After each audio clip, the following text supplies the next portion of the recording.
So where did your journey in NASCAR begin? I mean, I know you've been at Hendrick since 2018, and then you were with a couple of teams, which we'll talk about. So how did you get into NASCAR? So it was just growing up around it as a fan. Family trips were taken to races instead of the typical beach or mountains or anything like that.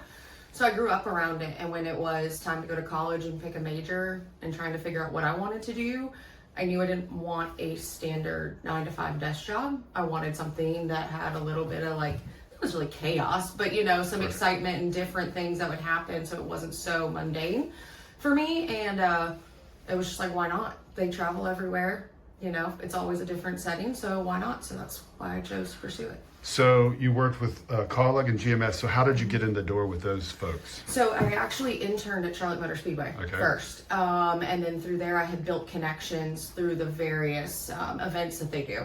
So I actually ended up working for a company called Geiger Media, and we handled, things from supercross, motocross, bassmaster fishing, drag racing, flat track stuff. And so I worked there with some of the athletes, but then also on the partnership side, doing PR that way. And then when that company went through some issues, I was wanting to come back to the NASCAR side, even though I enjoyed everything I had done. And I had then was kind of doing some contract work for Thor Sport and Tyler Young Racing. And then that just helped me build these connections and learn when there were openings so that I could get my foot back in the door. Okay. So as the director of racing communications, your role seemingly changes every moment, really. So what does a successful Sunday look like for you that the camera never uses or sees? It's honestly just the execution. Most of our typical work week, even just as a communications rep, the week is really when the core of the work is done. It is planning, it is scheduling, it is, if we need certain messaging, things like that. And then when we get to the track, it's literally just executing, because we can't control what happens on track. So if we can execute everything on our end, it puts the team and the driver in a good place that they don't need to worry about anything. They can go do their job, and then we just handle what we need to. And then whatever arises from on track or anything like that, then we just know what to do in the moment to execute to make sure it's handled properly. So it's really just executing and rolling with the punches and continuing to execute even when something happens you don't expect. Okay. So you managed the public image, the PR for William Byron, two-time Daytona 500 winner. So how has your communication strategy evolved as he's transitioned from this young up-and-coming rising star to now a two-time Daytona champion? It's honestly just been a lot of relationship building. So even within himself, he has learned things that he likes, he doesn't like, how he likes to receive information, how he gives information, how he, what really sets him up for success when it comes to his schedule, things like that. So it's just something that we'll continue talking and we'll continue doing things, and he'll be like, hey, let's change this up. And so we'll change it up, see how it works. If he likes it, great. If he doesn't, then we try something different. But we've really built this relationship where we can be pretty straightforward with each other to be like, hey, this is what we need to do, or this is what we need to change, and then evolve from there. All right, so it's been almost a year since Jon Edwards passed. You stepped up to lead the department during a really emotional time. What was the biggest challenge in maintaining the gold standard of PR while the team was personally grieving? It was honestly, how do you move forward without someone like Jon? Jon was a cornerstone and such a force, not only at Hendrick, but also just in the garage and in the sport overall. So it was trying to figure out how to continue to move forward without that person. But it was also one of those things of what we've said it quite a bit of, what would Jon do? And Jon would never want things to fall through the cracks, to cease to operate. He would want everything to continue as is, even though he wasn't there. And so I think that's really what motivated, not only the group, but myself to be like, Jon would want us to make sure that everything is still going as it should, if not better. So that's really what drove me to continue to do things at that level. So people often see PR as just like managing the drivers or handling the quotes. What is the one part of the race weekend grind that would most surprise a casual fan? I think it is actually part of when it comes to that schedule, because like I said, it's you learn how long a minute is. Like a minute doesn't sound like much, but their schedules are done to the minute. Like William needs certain things at certain times, and it's be able to keep it so that he's focused on what he needs to do. Right. So I need to make sure that our schedule is as seamless as possible so that he doesn't have to worry about anything except for when he gets in that car and what to do. And there are so many things that can throw that off that I don't think people realize. So it's like we'll do multiple dry runs on a golf cart to get the perfect path to get there. Make sure that security guards know we have to get through here so we don't have any stoppages, any roadblocks, anything like that. So that when he is going somewhere, he gets on and he can just trust that we're going to get there as soon as possible in the time that's allotted and everything's going to be good to go. Attention to detail. Yep. All right, so you've been with Hendrick for 8 years. Is there a specific race or quote save in the media center that stands out as your proudest professional moment? Ooh. Because I know as being a member of the media, we ask questions and, you know, there's things that come up, like you said earlier, chaos. So Yeah. how did a specific moment that you remember? I don't know about in the media center. Well, just in general at the track, you know. Yeah, I mean, there's been instances, it's like you can prep a driver as much as possible ahead of time, right? But then also you have to remember that they're in the moment too, whether it's good or bad. Sure. You know, same thing like if they win a race and they get out at the start finish line, you know, there's always, you want them to thank certain people and say certain things, but in the moment, like winning the Daytona 500, that is not what you're thinking at all.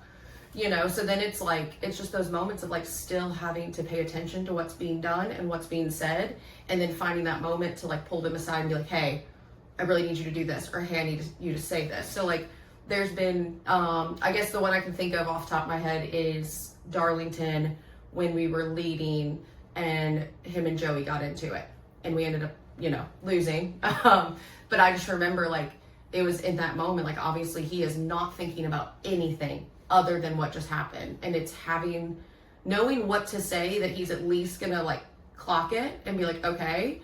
And then it's just managing the situation as best as possible. And like, I don't think I have ever seen him that angry. And that was the first time I had seen him that angry. So then it's like also learning for me to be like, read the room, get the job done, but then also like, don't make it worse. How do we de-escalate as best as possible? That so no one says the wrong thing. I love it. I love it. So in January, NASCAR awarded you the inaugural Jon Edwards Excellence in Public Relations Award. Tell me what that meant to you. I still don't like have the words. I don't. I actually went into that evening fully thinking it was someone else. I really thought it was going to be Amy Stock, who was also a huge mentor for me. She helped me get in at Hendrick, things like that. And I knew how close her and Jon were. So I went into that evening fully expecting her, because I was like, if anyone, it's you. And so it does, like, it means the world to me. It does. Like, to even be in the same category as someone like Jon, and knowing what Jon is to this sport, this role, everything, like, it's unbelievable. Like, I still can't find the exact words. And then having his family there, having Rudy surprise me, like, all of, like, it was amazing. Like, I still don't even know, because I don't think it's hit me, but I don't think it's like fully registered. Like, okay, I'm literally in that same category. That's awesome. So Jeff Gordon mentioned how he was so proud that you received the award. What is it like collaborating with a Hall of Famer like Jeff to protect and grow the legacy of the number 24 car? It's crazy. So like I said, I grew up a fan. There's actually a photo of me when I was like 7, I think, with Jeff. And I've showed it to him, he's seen it, but like, it's just like this full circle moment of like, how did I get there to here? But then it's like, now it's like people will sit there and ask you like, what is it like to work with Jeff Gordon? Because they know Jeff Gordon, the race car driver, but he's very involved with the marketing initiatives and wants to like make these decisions and put his input. And it's great because it's a totally different person, but he has great feedback, and his feedback is also pertinent because he was a driver. Sure. So he knows what people are looking for. He knows, you know, he's been through it. So it's awesome. Like, it's wild to say that, you know, one of my bosses is Jeff Gordon. Right. All right, so you mentioned there is no textbook for this role. So for a student at Georgia Southern looking at your career today, what is the one unteachable trait someone needs to survive and thrive in the NASCAR garage? It is just keep your contacts, honestly. I was fortunate that when I was at Georgia Southern there was another student who had actually graduated and was working for Kevin Harvick. So I then got connected with her, and then I had her kind of teach me the ropes, help me meet some people, and then literally it just goes from there. But it's funny because there's actually someone that was in my classes at Georgia Southern who now is at IMSA. And we literally went to school together, and then we ended up meeting again doing the G56 project. And so it was great, but it was literally all because we kept connections. And that is the biggest thing, because it's very hard to get into this sport. It's hard to get in sports in general, but this sport especially. So it's all about connections. Relationships. All right, last one. If you could ensure that every new PR rep entering the sport adopted one specific Jon Edwardism or philosophy, what would it be? Don't be quick to say no. So Jon was very good about, even if something wasn't going to work out, like if you get a request and it's like, that's not the right fit, or that's not going to work in the schedule, or that location's not, whatever it may be, whatever the obstacle may be, it's just never a no. It is a no, this is the issue, but would this work?